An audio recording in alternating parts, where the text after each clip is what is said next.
ভ্যানের স্টিয়ারিং ধরে যে ছোট্ট মেয়েটিকে দেখছেন তার নাম লামিয়া। বয়স মাত্র ৬ বছর। যে বয়সে শিশুদের দিন কাটার কথা খেলনা, গল্প আর রঙিন বইয়ের পাতায়, সেই বয়সে জীবনের কঠিন বাস্তবতার সঙ্গে লড়ছেন লামিয়া। সম্প্রতি সামাজিক যোগাযোগ মাধ্যমে ভাইরাল হয়েছে ছোট্ট মেয়ে লামিয়ার ভ্যান চালানোর দৃশ্য। লামিয়ার বাড়ি বরিশালের উজিরপুর উপজেলার ডাবেরকুল গ্রামে। মা হারানোর পর বাবাই ছিলেন সংসারের একমাত্র ভরসা।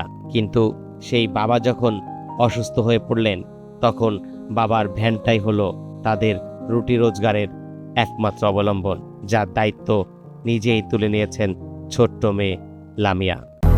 200-র বেশি সার্ভিস ও ফিচারে লেনদেনের সব বিকাশ অ্যাপে সম্ভব।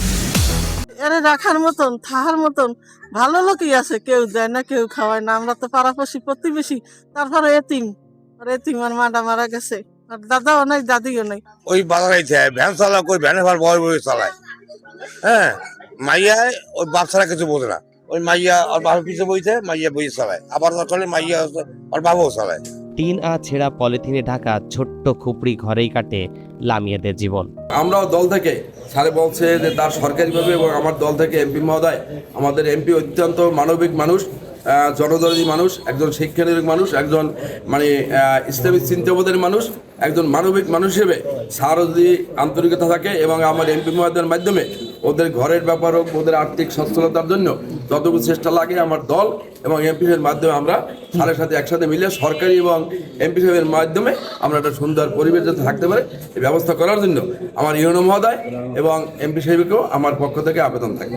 6 বছরের মেয়ে কতটুকু দুর্দশাগ্রস্ত হলে 6 বছরের মেয়ে একটি ভ্যান চালিয়ে পরে পরিবারের জন্য উপার্জন করতে পারে, এটা প্রথমত নিজের মনের মধ্যে এটা থেকে যে আমারও তো এরকম এই বয়সে একটা মেয়ে আছে, ওকে আমি কত যত্নে বড় করছি, কিন্তু এই মেয়েকে অযত্ন অবহেলা আছে, আবার একটা পেশা হিসেবে একটি ভ্যান বেছে নিয়েছে। তো আমি মনে করলাম যে এটা আমার নৈতিক দায়িত্ব এবং আমার সরকারি দায়িত্ব, এই কারণে আমি এগিয়ে আসলাম। আমি আজকে ওকে খাদ্য সহায়তা করি এবং এটার দায়িত্ব নিলাম। পরবর্তীতে বলছে আমরা যতদিন এখানে থাকবো ওকে আমি সহযোগিতা করব, সরকারিভাবে হোক, ব্যক্তিগতভাবে হোক। ঘরের ভেতর ঢুকলেই চোখে পড়ে মাটির উপর ছড়িয়ে ছিটিয়ে থাকা কয়েকটি পুরনো বই, আর এক কোণে ঝুলছে পুরনো একটি জামা।